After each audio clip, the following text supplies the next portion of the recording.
শীতকাল উঠতে দেরি যেমন তেমনও এসেছে আজকে মাছ। দেখুন আজকে চলে এসেছে সামুদ্রিক মোরলা মাছ। মাছগুলো দেখুন কতটা ঝকঝক চকচক করছে, যেন মনে হচ্ছে রূপো। মাছগুলোতে আঁশ খুবই কম আছে। তাড়াতাড়ি আমার বেছে ধোয়া হয়ে গেল।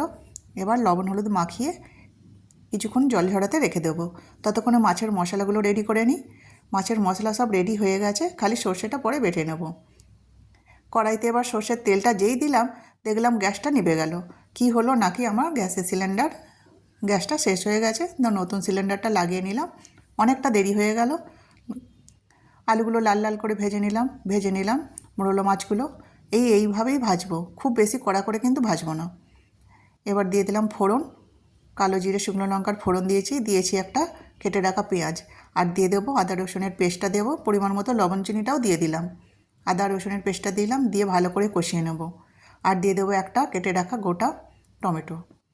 সব কিছু ভালো করে ভাজা হয়ে গেছে। এবার জিরে ধনে কাশ্মীরি লঙ্কা গুঁড়ো সব দিয়ে দিলাম বেটে রাখা সর্ষে আর লঙ্কাটা। সব কিছু ভালো করে কষিয়ে এবার ভেজে রাখা আলুটাও দিয়ে দেবো। ভালো করে সব কষা হয়ে গেছে। এবার পরিমাণ মতো জলটা দেবো। জলটা ফুটে উঠলে মাছগুলো দিয়ে দেবো। মাছটা 5 মিনিট চাপা দেওয়ার পরই কিন্তু তৈরি হয়ে গেছে। এদিকে কিন্তু জোর খিদেও পেয়ে গেছে। চলুন গরম গরম ভাত নিয়ে আসি আর পরিবেশন করি।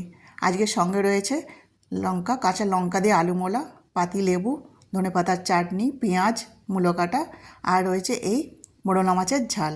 আর কিছুই মনে হয় লাগবে না। এতেই আজকে দুপুরে জমজমাট খাওয়া দাওয়ার হয়ে যাবে। ভালো লাগলে ভিডিওটি লাইক করবেন, সাবস্ক্রাইব করে আমার পাশে থাকবেন। ধন্যবাদ।